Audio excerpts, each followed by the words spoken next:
New game again, or did we just blow the wind? What do you do in the next 12 months? I'm not talking about the 12 months you have. That's on. Yeah, one more time. God's giving you. In other words, time is putting work on your energy. Understanding and knowing that we can move from where we are, that we can to design the kind of life that empowers us, that gives us happiness, that enables us to be on top of who we are.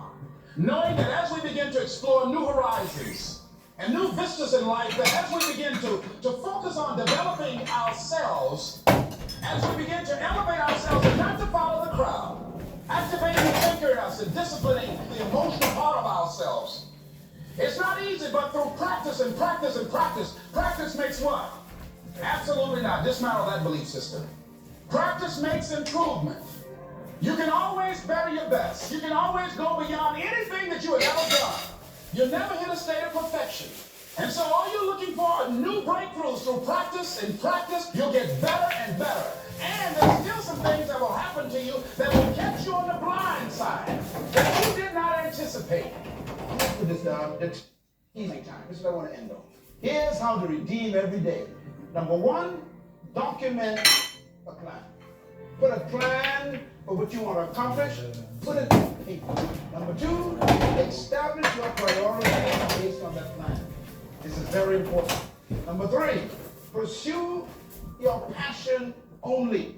Identify your passion and go after it, because so many people are distracted. You better stay with your passion. Not every invitation is a blessing. Not every opportunity is a blessing. Number four, protect your plans and your priorities. Everybody say it.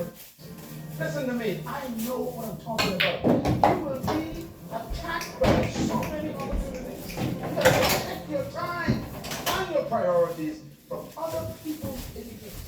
Hey man, I got an idea. Yeah, but that ain't my idea. And if I go after your idea, then it take me off course of my assignment.